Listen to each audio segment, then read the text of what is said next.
안녕하세요. 이번 시간에는 예속 논쟁과 환국에 대해서 볼 거예요. 일단 예속 논쟁과 환국은 누구와 누구가 싸운 거냐면, 우리 붕당할 때 무슨 당들이 있는지 잠깐 봤었죠. 그 중에서 남인과 서인 두 세력이 있었습니다. 이 남인과 서인의 싸움이 바로 예속 논쟁과 환국입니다. 자, 먼저 이제 예속 논쟁을 볼 텐데요. 예속 논쟁은 예 있잖아요. 예의 차리는 뭐 그런 거 할 때 그 예예요. 여기서 예는 그런 뜻이고, 그리고 이 국가의 큰 그런 의례 이런 것도 뜻하기도 하거든요. 그거에 관한 논쟁이라는 뜻이에요. 국가에 어떠한 큰일이 닥쳤길래 이 둘이 싸웠을까요? 무슨 일이 있었냐면요. 우리 지난번에 효종에 대해서 잠깐 봤어요. 자, 이 효종이 누구냐면 인조의 둘째 아들 복림대군입니다. 효종은 첫째로서 세자책봉이 돼서 이제 왕이 된 게 아니고요. 첫째였던 형 소현세자가 죽고 난 다음에 둘째의 신분으로 이 왕위에 올랐던 사람이에요. 그것 때문에 벌어진 사건입니다. 효종의 아들이었던 현종 때 있었던 사건이고요. 일단 효종이 죽었어요. 자, 그러다 보니까 왕이 죽으면 이제 궁궐 사람들도 그렇고 상복을 입어야 돼요. 그쵸?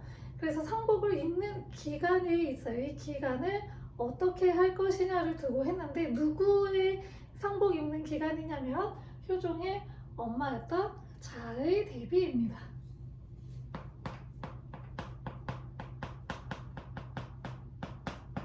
그래서 이 자의 대비가 아들이 죽었으니까 상복을 입어야 하잖아요. 이거를 몇 년을 입을까를 두고 이제 서인과 남인의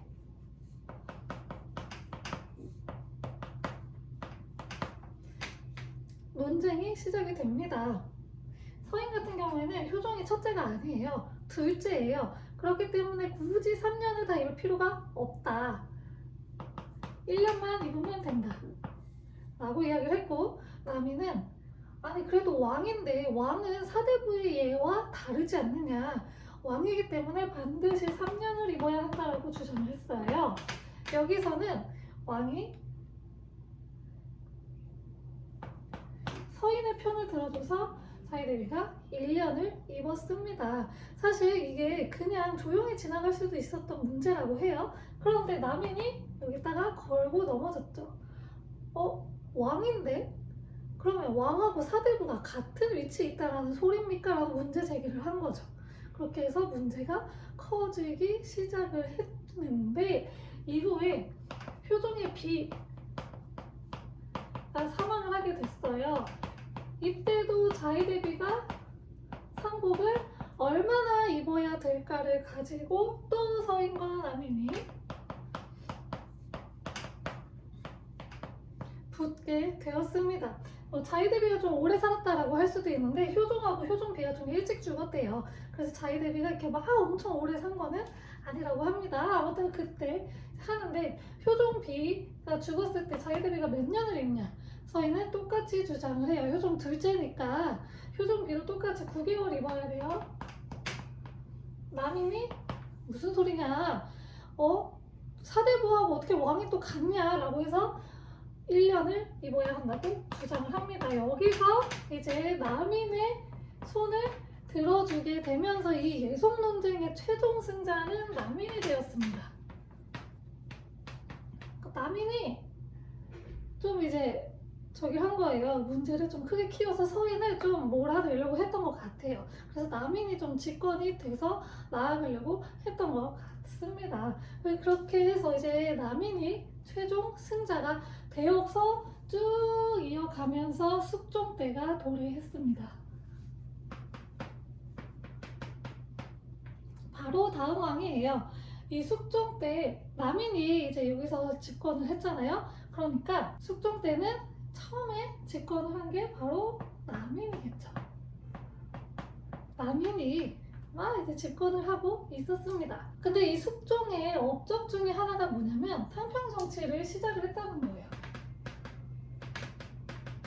어느 한 분당이 너무 다 권력을 가져가게 되면은 왕권에도 위협이 될 뿐만 아니라 정치가 굉장히 혼란스러워지겠죠? 그래서 숙종은 왕권의 안정도 꾀할 겸해서 탕평을 정치를 이제 시행하려고 준비를 했어요. 그래서 남인이 막 너무 날뛰기 때문에 이 남인을 억누르기 위해서 서인을 중용을 하기 시작합니다. 서인을 더 이렇게 힘을 몰아주게 되는 거죠. 그게 경신환국이고 이름까지 뭐 아실 필요는 없을 것 같아요. 그리고 이후에 이제 여기서 그냥 이 붕당들만의 싸움이 되지 않았어요. 이 붕당들이 숙종의 뭐 중전도 있을 거고 후궁 비빈들 있잖아요. 요거를 가지고 정치 싸움을 하기 시작을 해요. 여기서 등장하는 인물이 장희빈이라고 하는 세력입니다. 장희빈은 남인 세력에 속해 있고요. 이 장희빈이 숙종에 굉장히 어여쁨을 받게 돼요. 숙종이 이 장희빈을 엄청 예뻐해요. 그래서 희빈의 자리까지 오르게 된 거거든요. 엄청나게 이뻐하면서 남인 세력들이 조금씩 힘을 얻기 시작을 하고 인현왕후 당시에 중전이 인현왕후거든요. 이거 이제 서인 세력이라고 보시면 돼요.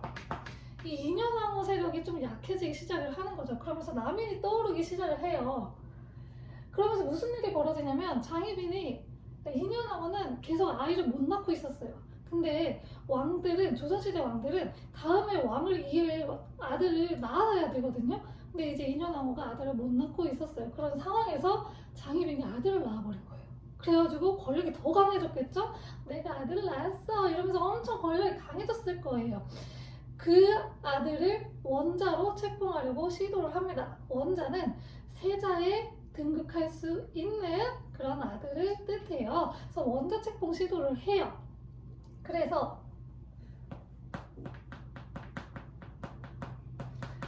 여기에 서인 세력이었던 송시열이 반대를 합니다. 근데 숙종은 이때 이미 장희빈한테 아주 그냥 홀딱 빠져있는 상태였어요. 그래가지고 송시열 너 나가. 송시열을 내쫓고 관련 서인들 내쫓고 남인이 권력을 차지하게 되는 두 번째 환국이었던 기서환국이 일어나게 되었습니다. 근데 이후에 장희빈이 아주 악독한 여자였다고 해요. 장희빈이 질투도 심하고 그리고 막 못된 짓도 많이 했어요. 저주인형 만들어서 막 하고 그랬다고 해요. 그런 걸 이제 숙종이 알아버린 거죠. 그래서 장희빈한테 조금 질리기 시작할 때쯤에 한 여인이 등장을 해요. 그게 바로 숙의 최씨라고도 숙빈 최씨라고도 합니다. 이 최씨가 등장을 하게 되는데 최씨는 무술이 출신이에요. 무술이는 궁궐의 궁녀들 있잖아요. 궁녀에서 가장 낮은 등급이 나인인데 이 나인보다도 더 낮아요. 궁궐에 아주 잡일을 하는 천한 그런 신분이에요. 근데 이 천한 신분이었던 최씨가 숙종의 눈에 들기 시작을 해요. 그러면서 숙종의 환심을 사게 되고 총애를 사게 되면서 장희빈은 점차 멀어져 가고 그러면서 또 생각나는 인물이 한 명 있죠. 인현왕후가 이 얘기 못했는데 인현왕후가 쫓겨나요. 인현왕후가 궁 밖으로 쫓겨났었어요. 근데 그 인현왕후가 생각이 나기 시작을 해요. 그래서 인현왕후가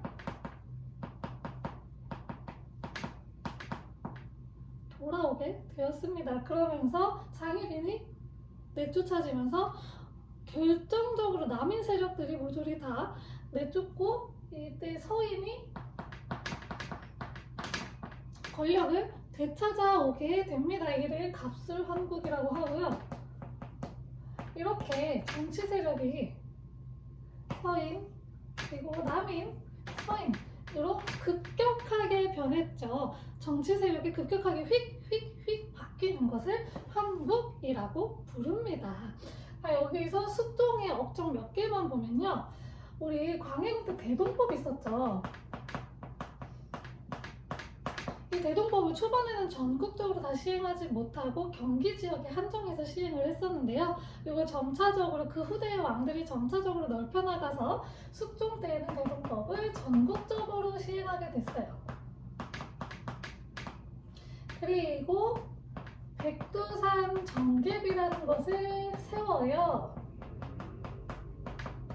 그래가지고 중국하고 국경을 명확하게 했습니다. 그때까지만 해도 지금은 이제 국경이 명확하게 다 되어 있지만 그 당시에는 중앙 정부에서 좀 이렇게 영향력이 끼치는 약간 그런 게 있어요. 고대 국가보다는 그래도 명확하긴 했었는데 그래도 그 국경 지역에서는 두 나라 간에 그 국경 문제 가지고 좀 부딪히는 일들이 있었는데 이 숙종 때 백두산 정계비를 세워서 중국하고 영토를 확정 지었습니다.